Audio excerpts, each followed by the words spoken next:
Hello student, good morning to all. कल हमने जड़ की संरचना के बारे में पढ़ा था। आज हम देखते हैं जड़ में रूपांतरण किस प्रकार का होता है। सबसे पहली बात रूपांतरण, रूपांतरण, रूप में अंतर होना। हमने बेसिकली जड़ की संरचना में देखा था कि उसमें 5 रीजन पाए जाते हैं: मूल, टोपुस, कवर्धी प्रदेश, दीर्घीकरण, है ना, और इसका मूल, रोम क्षेत्र एंड परिपक्वन क्षेत्र। ये तो बेसिकली हर मूल में होता ही है, होना ही चाहिए, क्योंकि जड़ जो है वो भूमि से जल और खनिज लवण का शोषण करने का काम करता है और पौधे को जमीन के अंदर स्थायी बनाकर रखने का काम करता है। तो ये बेसिक कार्य के अलावा अगर जड़ किसी और प्रकार के कार्य में भी पौधे की मदद कर रहा है और उसके लिए अपने रूप में, अपने स्ट्रक्चर में किसी भी प्रकार का चेंज कर लेता है, तब उसे कहते हैं रूपांतरण। ये बात ना केवल मूल या जड़ के लिए लागू होता है, रूट के लिए लागू होता है, बल्कि ये किसी भी पादप के किसी भी अंग के लिए, अगर पत्ती अपने सामान्य कार्य जैसे प्रकाश संश्लेषण के कार्य के अलावा कोई और कार्य को करती है तो उसके लिए उसके स्ट्रक्चर में चेंज आ रहा है, वो पत्ती का रूपांतरण कहलाएगा। तना जो है वो सीधा रहकर पत्ती के निकलने के लिए स्थान प्रदान करता है। उसके अलावा अगर उसमें कोई और कार्य को करने के लिए उसके रूप में अंतर आ रहा है, स्ट्रक्चर में चेंजेस हो जा रहा है, तो उसे तने का रूपांतरण कहेंगे, है ना। तो यहाँ पर हम देखेंगे कि जड़ का रूपांतरण, मूल का रूपांतरण। तो मूल के रूपांतरण में जैसे कि ये रूप का अंतर क्यों कर लेता है, अब ये अपना मुख्य कार्य तो करता है, चाहे रूपांतरण भी कर लिया, अपने स्वरूप में चेंज कर भी लिया, तब भी अपना मुख्य कार्य ये जल और खनिज लवण का अवशोषण करके ऊपर के भाग में पहुंचाना और पौधे को भूमि पर अच्छे से स्थिर रखना, ये काम तो उसका है ही, वो करेगा ही। इसके अलावा जड़ जो है वो भोजन संग्रह के लिए रूपांतरित हो सकता है। ज्यादातर जड़ जो है वो भोजन संग्रह करने के लिए या सहारे के लिए या श्वसन के लिए अपना रूपांतरण कर लेते हैं, अपने रूप में अंतर वो ले आते हैं। ठीक है, तो रूपांतरण, जड़ का रूपांतरण अगर हम देखें तो कितने प्रकार का होता है। अब जड़ का रूपांतरण जो है वो तर्कु रूप में, जैसे कि मूली आप लोग खाते हैं, वह जड़ है और वह भोजन संग्रह करके तर्कु के समान, उसका रूप कैसा हो जाता है, तर्कु रूप हो जाता है। जैसे यहाँ ये दिख रहा है ना, ये जो है वो ऊपर और नीचे जो है वो सकरा और बीच में जो है वो मोटा हो जाता है। तो इस प्रकार का जो रूपांतरण है वह तर्कु रूप कहलाता है। इसका एग्जाम्पल है मूली। दूसरा इसका रूपांतरण है कुंभी रूप, नेपिफॉर्म रूट, जैसे सलजम में। यहाँ पर ये हम देख रहे हैं सलजम, कुंभी मतलब घड़ा, है ना, बीच का जो है भाग वो फूलकर घड़े के समान हो गया है और इसका जो मुख्य जड़ है वो नीचे जा रहा है, इसमें से बहुत सारे जड़ की शाखाएं निकली हुई हैं, ऊपर से तना का भाग निकला है, तो ये क्या है, कुंभी रूप। थर्ड वन इज द शंकु रूप मूल, कोनिकल रूट, जैसे गाजर। यहाँ पर हम देख रहे हैं गाजर में ऊपर से चौड़ा और फिर ये धीरे धीरे सकरा हो जाता है। कोनिकल फ्लास्क होता है ना, कीप या चाड़ी जिसको बोलते हैं, जिससे हम तेल वगैरह या पानी वगैरह को बोतल वगैरह में भरते हैं, तो इसका स्वरूप वैसे ही हो गया ना, ऊपर से चौड़ा और नीचे से पतला, इसको बोलते हैं कुंभी रूप, conical flask. Example conical root, example इसका है कैरेट यानी गाजर। और नेक्स्ट है गांठदार मूल, शकरकंद। ये जो है शकरकंद जो है वो गांठदार मूल में आता है। और इसके अलावा श्वसन मूल, ये राइजोफोरा है। इसमें जो ये पेड़ देख रहे हैं उसकी जड़ नीचे जाती है, उसकी शाखाएं फैल जाती है, फिर उन शाखाओं से इस प्रकार जड़ जो है वो भूमि के ऊपर आ जाता है। और ये इसलिए होता है कि भूमि में इनको प्रॉपर ऑक्सीजन नहीं मिल पाता, ऑक्सीजन की कमी को पूरा करने के लिए ये श्वसन मूल जमीन के ऊपर आकर श्वसन का कार्य करते हैं, तो ये श्वसन मूल कहलाते हैं।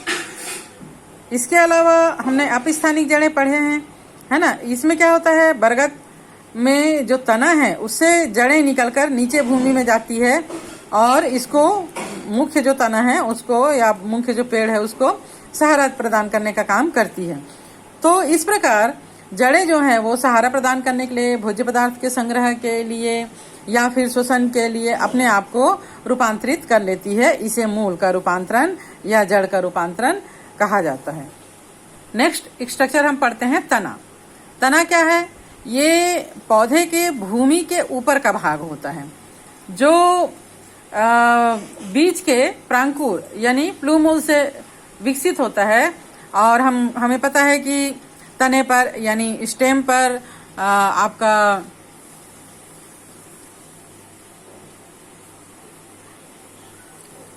पत्तियां लगी होती है, फूल और फल लगते हैं। और जैसे यहाँ पर हम देख रहे हैं, तने में पत्तियां लगी हुई है, फूल फल लगे हुए हैं, है ना। और तने में पर्व और पर्व संधि पाई जाती है। पर्व और पर्व संधि क्या होती है? देखो, जहां पर पत्तियां निकली होती है, या जहां से एक नया तना निकला है, या जहां से फूल निकला है, फल निकला है, वह भाग कहलाता है पर्व संधि। याद रखो, जिस भाग से पत्ती या तना या कली निकली है, वह भाग कहलाएगा पर्व संधि, नोड, एनओडी, नोड। और दो पर्व संधि के बीच का जो भाग है, वह कहलाता है पर्व, इंटरनोड। ठीक है, तो इस प्रकार तने में नोड और इंटरनोड पाए जाते हैं। तने में कलिकाएं यानी बड्स लगी होती है, और प्रारंभ में तना हरा होता है। जब प्रांकुर से तने का भाग निकलता है तो वो हरा रहता है, तब इसमें क्लोरोफिल भी होता है, और ये प्रकाश संश्लेषण का काम भी करता है। कुछ शाकी पौधों में तना हमेशा हरा रहता है, तब वो हमेशा प्रकाश संश्लेषण का काम कर सकता है। लेकिन काष्ठी पौधों में धीरे धीरे ये उड़ी हो जाता है और गाढ़े भूरे रंग का हो जाता है। तो तने का मुख्य कार्य तो पौधे को स्थिरता प्रदान करना है, और तने में शाखाएं निकलने के लिए स्थान प्रदान करना, पत्ती, फूल और फल लगने के लिए स्थान प्रदान करना, ये तने का मुख्य कार्य है। और तने में जो जाइलम और फ्लोएम होता है, वह जड़ के द्वारा अवशोषित जल और खनिज लवण को विभिन्न भागों तक, पत्तियों तक, फूल फल इत्यादि तक पहुंचाता है। इसके अलावा अगर तने जो है वो कोई दूसरा काम कर रहा है और उसके लिए अपने स्वरूप में परिवर्तन ला रहा है, तब उसे हम कहेंगे तने का रूपांतरण। ये काम जो है वो भोजन संग्रह करने के लिए, सहारा प्रदान करने के लिए, सुरक्षा देने के लिए और कायिक प्रवर्धन करने के लिए हो सकता है। तब ये कहलाता है तने का रूपांतरण। ठीक है, जैसे कि यहाँ पर हम चित्र में देख पा रहे हैं, ये अदरक है, ये अरबी है, ये आलू है। ये एक्चुअली भूमि के अंदर होता है, लेकिन ये तने का रूपांतरण है। तना जो है वो भोजन संग्रह करने के लिए और भोजन को बचाए रखने के लिए, विपरीत परिस्थितियों में पौधे को भोजन उपलब्ध कराने के लिए अपने अंदर भोजन संग्रह कर लेता है और जमीन के अंदर रहता है। तब ये जो है वो तने का रूपांतरण हो गया। आलू हो गया, अदरक हो गया, हल्दी, जिमीकंद, अरबी, ये सब भूमिगत तना होता है जो भोजन संग्रह के लिए रूपांतरित हो जाते हैं। इसी प्रकार वृद्धि के लिए प्रतिकूल परिस्थिति के समय ये चिरकालिक अंग की तरह भी कार्य करते हैं। तब तने के रूपांतरण को 3 भागों में विभाजित किया गया है। भूमिगत रूपांतरण, अगर तना भूमि के अंदर चले गया है और किसी खास कार्य के लिए रूपांतरित हो गया है, तब हम उसे कहते हैं भूमिगत रूपांतरण।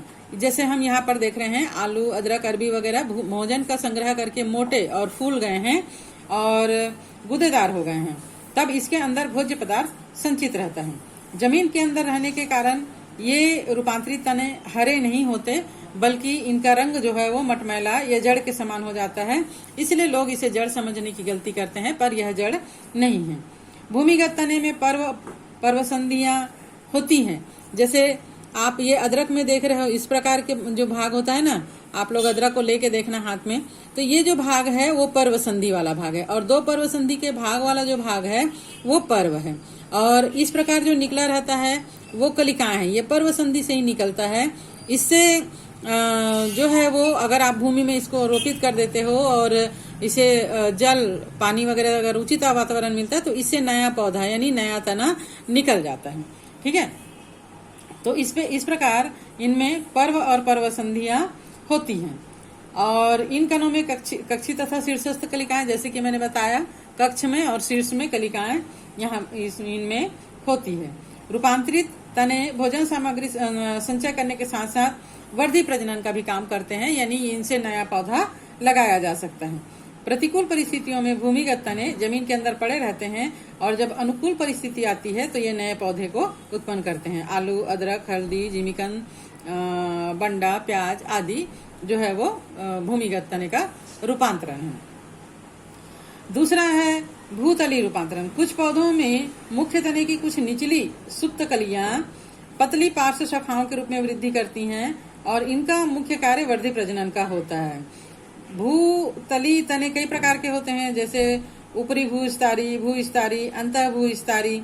जैसे घास वगैरह का पौधा आपने देखे होंगे, दूब घास वगैरह, ये जमीन से लिपट कर चलते हैं और इनके तने से जड़ निकल जाता है। जहां जहां से जड़ निकला उतने भाग को अगर आप टुकड़ों में तोड़ दोगे तो ये नया पौधा लगा लेता है। तो यहाँ भूमि से लिपट कर चलने वाले जितने भी पौधे हैं जिनसे जड़ निकल जाता है और उनसे नया पौधा हम लगा सकते हैं, वह भूतली रूपांतरण कहलाता है। खट्टी बुट्टी में तना ऊपरी भूविस्तारी होता है, माने भूमि के ऊपर थोड़ा सा होता है, भूमि के ऊपर रेंगता है। इसमें लंबे लंबे पर्व होते हैं। जड़ें पर्व संधि से निकलती है। स्ट्रॉबेरी में विरोहक मिट्टी में गड़े तने के आधार भाग से पैदा होते हैं और ये कुछ दूर जमीन में चलने के बाद उसका सिरा अंतस्थ कलिका के रूप में जमीन से बाहर निकल जाता है और नए पौधे के रूप में बढ़ जाता है। और तीसरा इसका रूपांतरण है आकाशीय रूपांतरण। कुछ पौधों में पर्ण कलिकाएं या पुष्प कलिकाएं कायांतरित होकर कांटे, स्तंभ प्रतान या प्रनाभ स्तंभ आदि बनाते हैं। जैसे जितने भी कांटेदार पौधे हैं उनमें तने में जो कक्षस्थ कलिका होती है वह कांटे के रूप में परिवर्तित हो जाती है। ये सुरक्षा का काम करता है। कुछ पौधों में आप लोग देखे होंगे, लौकी वगैरह है, लौकी कुम्हड़ा वगैरह में टेंटिकल्स या प्रतान धागे के समान संरचना निकलती है जो दूसरे किसी भी सहारे से लिपट कर पौधे को आगे बढ़ने में मदद करती है। तो ये सारे जो है वो रूपांतरण है। ठीक है। कांटा एक कठोर प्रकार का प्राय सीधा और नुकीला संरचना है ना, ये जो है वो बेल में, नींबू में, बोगनविलिया इत्यादि में पाया जाता है। नागफनी देखे होंगे आप लोग। नागफनी जो है, जो उसका हरा भाग होता है वो तना होता है, भोजन के संग्रह के कारण वो मोटा हो जाता है। ये जो है वो रेगिस्तान में भोजन को संग्रह करके, भोजन और पानी को संग्रह करके पौधे को सुरक्षित बनाए रखने के लिए मदद करता है। तो इस प्रकार नागफनी के तने का रूपांतरण होता है।